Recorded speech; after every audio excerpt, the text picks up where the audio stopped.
অনেক আগে আমার মনে আছে আমি শুনছিলাম যে পায়েল আপুর সাথে তার রিলেশন ছিল এই পর্যন্তই। কিয়া পায়েল বা মুনিয়ার বিষয়ে এসব আমরা অত বেশি আমাদের ধারণা ছিল না। আমি এমনি মানে অনেক আগে আমার মনে আছে আমি শুনছিলাম যে পায়েল আপুর সাথে তার রিলেশন ছিল এই পর্যন্ত। আফ্রিদি ভাই আছে, তো আমি যা এক মিনিট, কি আফ্রিদি কি ভাই? ভাই তো বলতে মানা করছো। আচ্ছা ভাইয়া আমার বলে ফেলি। তাহলে আমাকে দুইবার আর ভাইয়া ডাকলে আরেকভাবে ডাকতো, ভাইয়া।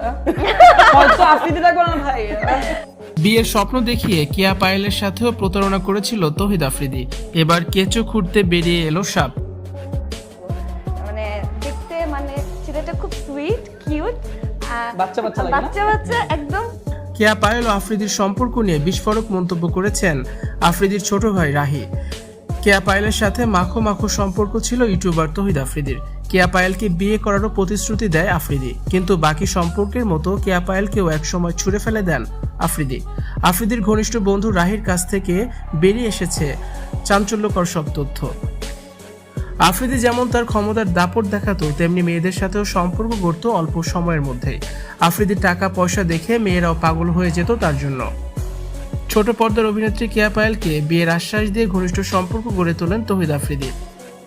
5 বছর আগে আফ্রিদির কিয়া পায়েলের সঙ্গে মাত্রাতিরিক্ত ঘনিষ্ঠতা ছিল, যা মিডিয়া পাড়ার সবাই জানতো। আফ্রিদির সে ভালোবাসা আজও ভুলতে পারেননি কিয়া পায়েল। তবে কিয়া পায়েলকে দিন শেষে ধোঁকা দিয়েছে তৌহিদ আফ্রিদি। কিয়া পায়েলকে নিয়ে লং ড্রাইভে যেত আফ্রিদি, রেস্টুরেন্ট রিসোর্টে সময় কাটাতেন। মিডিয়ার সবাই জানতো এই খবর। পায়েলের সাথে সবসময় আফ্রিদিকে তখন দেখা যেত। রাহি বলেন, কিয়া পায়েলের সাথে আফ্রিদির সম্পর্ক আমরা সবাই জানতাম, বিয়ে হবে এমনও কথা শুনেছি।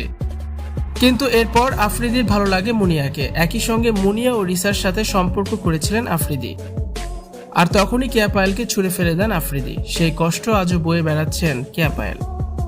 একাধিক মেয়ে আফ্রিদির অবৈধ সম্পর্ক নিয়ে মুখ খুলেছেন। গুম খুনের ভয় দেখাতো তৌহিদ আফ্রিদি, প্রয়োজন ফুরিয়ে গেলে নানাভাবে ভয় দেখাতো তাদের। ভিউয়ার্স, এই বিষয়টি নিয়ে আপনাদের কি মতামত? কমেন্টস করে অবশ্যই জানানোর, ভিডিওটি শেয়ার করার অনুরোধ রইল। ভিডিওটি দেখার জন্য ধন্যবাদ।